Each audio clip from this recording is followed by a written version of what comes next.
We're living in this totally wild new world with AI. It does stuff that feels, I don't know, like actual magic.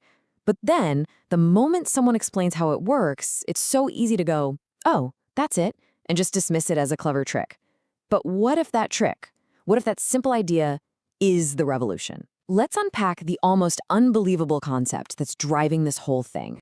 This quote from a Sherlock Holmes story just nails our relationship with large language models. I mean, think about it. We're blown away when an AI spits out a perfect poem or writes a chunk of code. But then we hear it's just predicting the next word. And we do the exact same thing. We think, oh, well, that's all it is. And that feeling, that little bit of dismissiveness, makes us completely miss the wonder of what's actually going on. Because what's going on is, well, it's deeply weird. On one side, you have these systems that are just flat out superhuman. They know more facts, speak more languages, and can mimic more writing styles than any person ever could. But on the other side, they are so foolish. They lack the most basic common sense. I mean, they'll confidently tell you to eat rocks for your daily minerals. It's this bizarre mix of genius and, well, not genius. Right. It's exactly like having this coworker who's a total savant, but also kind of forgets everything from one minute to the next and occasionally believes in conspiracy theories. So what kind of thing even behaves like this? What's the fundamental principle that creates this brilliant, deluded, amnesic coworker in a box? Well, the answer is almost shockingly simple. The secret, the engine behind this entire revolution, is an idea called scaling. And it's less about some single elegant new algorithm and way more about brute force, just amplified to a degree that is almost impossible to imagine. So what even is scaling? It's basically a hypothesis, a bet. It's the idea that if you just make everything bigger, the model itself, the mountain of data you feed it, and the raw computing power you throw at the problem, you don't just get a system that's a little bit better, you get a system that is qualitatively, fundamentally smarter. And when I say make everything bigger, it's really hard to get your head around the numbers. Between 2010 and 2023, the amount of compute used to train the biggest AI models went up by a factor of 10 billion.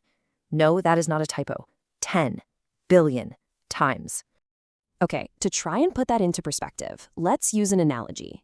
If the computing power used to train a top AI back in 2010 was a single laptop, then the compute that went into training a modern model like Google's Gemini would be like a data center the size of New York City.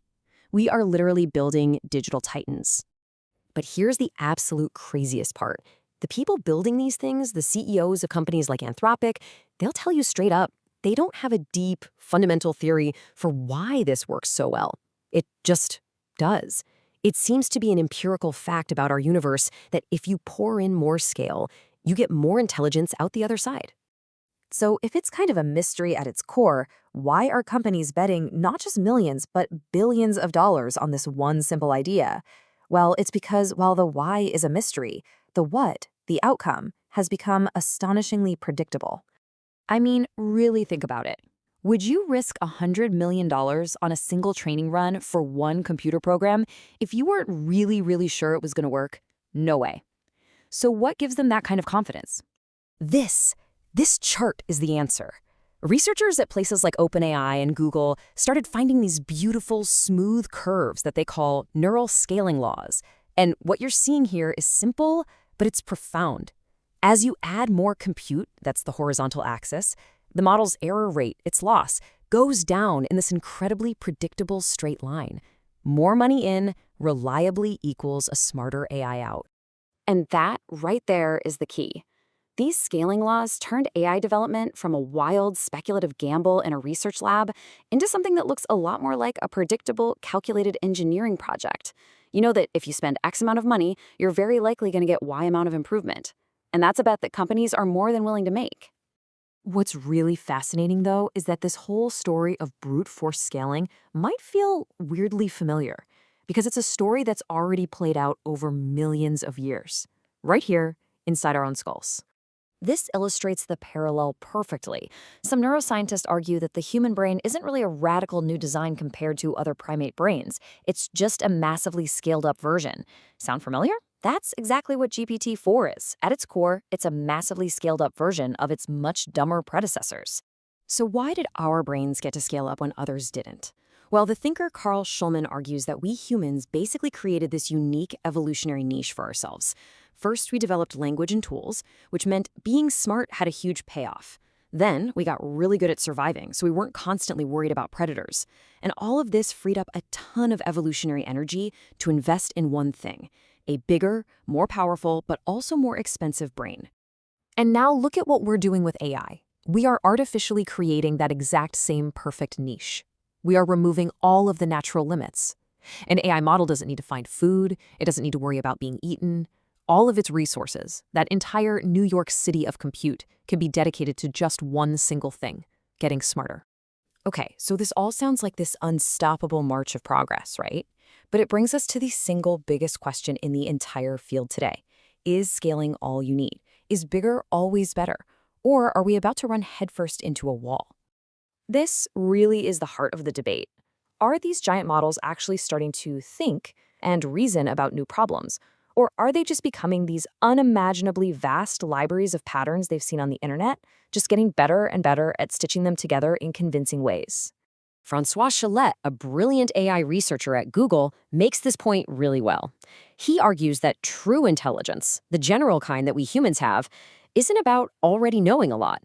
It's about being able to learn new things incredibly efficiently with very little data.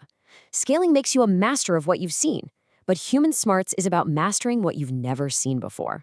Okay, so if scaling isn't the whole story, what's missing? What are the ingredients we need to add to these giant scaled-up models to get them closer to that flexible, general kind of intelligence?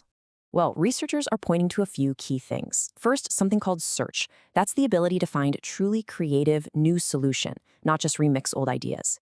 Then there's episodic memory, the ability to learn a new fact instantly, like when you remember someone's name after hearing it just once.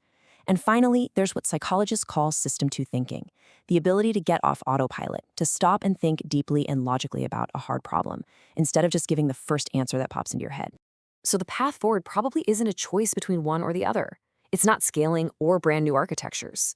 The real breakthrough, the next huge leap, is likely going to come from combining the raw brute force power of massive scale with smarter designs that give these models things like memory, search, and a capacity for deeper thought.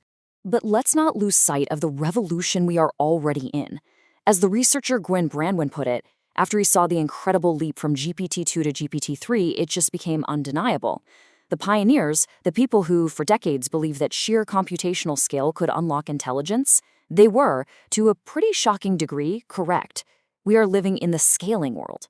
And that leaves us with one final, pretty profound thought to chew on.